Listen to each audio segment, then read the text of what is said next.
mentioned yesterday that Joey was the third string person on that onside kick in that position because of the injuries and everything. Is that, I mean, I was thinking to myself, Jeff's probably pretty comfortable with Joey Blunt in probably any situation on special teams, but is there any kind of nervousness when you start getting that deep in the depth chart? I wouldn't say that Joey's the third string guy. He's the backup on a couple other spots. The reality is, as soon as a guy gets hurt, 32 is going to the game. So we were comfortable with him. I mean, they're in all the meetings. There's job descriptions for different people there. Mac was also on our hands team. Owen had to go in for him. So the guys know what they're doing. They've been starters at different spots. The previous week, it'd been so long since we had a hands team play that we actually repped the backups as a group in the Saturday walkthrough. So, I felt decent that those guys remembered kind of what they're doing. But, yeah, I mean, it's good player, knows what to do. Here's who you're blocking. And not only did he recover, he threw a heck of a block on that play too. Along those lines, there was talk at the NFL meetings. I think Troy Vincent was the one who was talking about how they seriously have to look at the onside kick and how it's going to happen. I know we've talked about this before, but I mean, do you think something is going to change there? Do you think there's enough momentum there? Could it possibly go to one of these 4th and 20 situation things? The answer is I don't know. We were involved in a lot of different conversations. And the main objective this offseason was to come up with a different idea for a normal kickoff. And that was a lengthy process where there was a bunch of revisions, different interpretations, even through the preseason. So it kind of became an afterthought in terms of the onside kick. There's different ways to look at it. I mean, teams have 60 minutes to figure out a way to win. And when you're leading at the end of a game, I'm not sure that you should be punished because some of the ideas, okay, let's keep the onside kick the same. Let's take another player out of the recovery zone so that the kickoff team would outnumber the return team, the hands team in that situation. I'm never really going to love taking a kicking play out and put an offense and defensive play in the game. But, the league's looking for competitive, exciting plays. And it's become more challenging. As the safety aspect has gone up, there's no longer a running start. The formations, you can't outnumber people. It's become more challenging to recover the onside kick. But at the same time, if you've been leading the game for 59 minutes, I'm not sure that that's the right thing to do. Now, what is the equitable part? I'm not sure. Maybe it is 4th and something and let the quarterbacks figure it out. How do you feel in general with all the changes? Like from a philosophical standpoint, do you like when the league evolves and changes, or do you just kind of want to be more of a traditionalist and stay the same? I would say I err on the side of tradition, but at the same time, anything that we do as a game that helps the players in a more safe way, if you can make it exciting, that's kind of the double, it's good in multiple reasons when that happens. I don't like change just to change. Like it's got to make sense. So, it's as in the last 10 years when some of these things have come up, I think I've easily identified what terrible ideas are, and I'm against some of those things. But if it makes sense, it makes sense.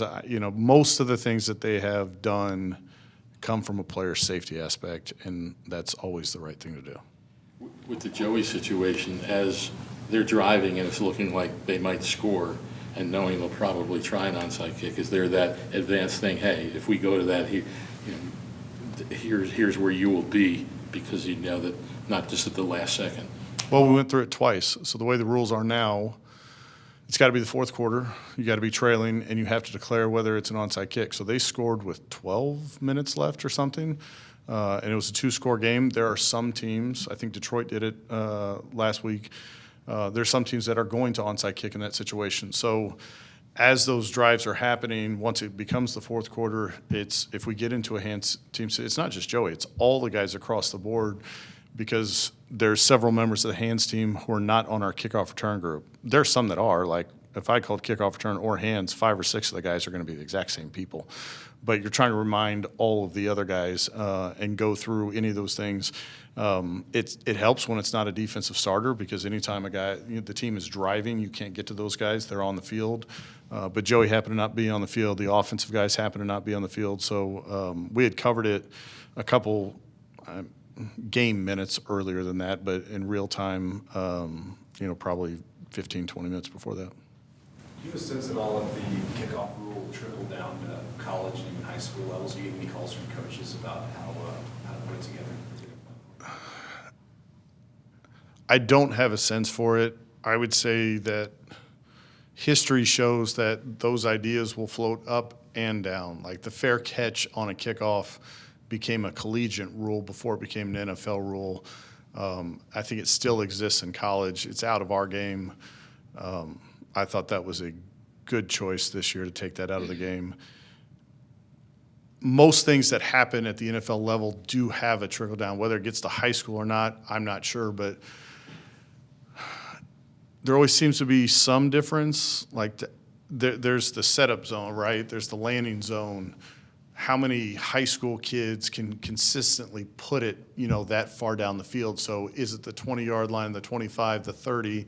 Where's the running start? In Texas, they play by college rules in high school. So there's different rules, I think, in California high school football than there is in Texas high school football. But I would assume that once the kinks get worked out at our level and they kind of settle into something, if they can show that if the numbers show that it's a safer play and it's good for the game, I would assume that it would get adapted at the lower levels. Have you been through a season before where both your kicker and punter ended up on IR? Off the top of my head, I'm not sure. Seems like somebody goes down every year.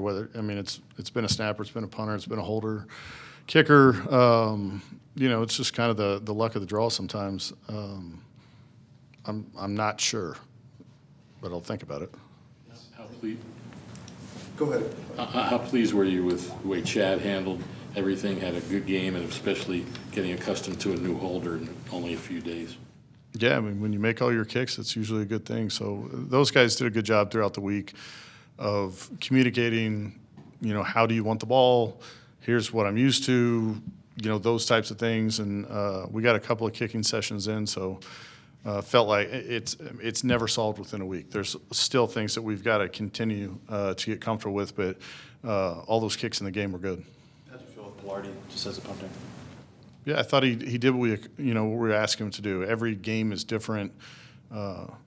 Their punt returner is a difference maker.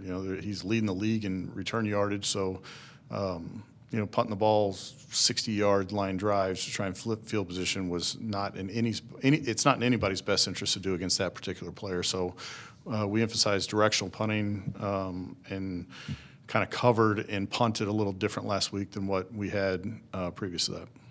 From a right to a left-footed punter, does that change the mechanics of anyone else's roles? The returner on the other side, he's got to figure it out. It can. I wouldn't say right or left, but different punters like to have a preference how they want to punt the ball directionally. And when you're in an outdoor game, sometimes it's different than, in an indoor game, there's no other factors, as it relates to the punt. Now, they can do things as a defense where it may be a better idea to punt in a certain way, but like for our guys, it's a little bit different for Brewer because he's trying to put the ball on, the foot side, like on the hip. But it's not a big difference.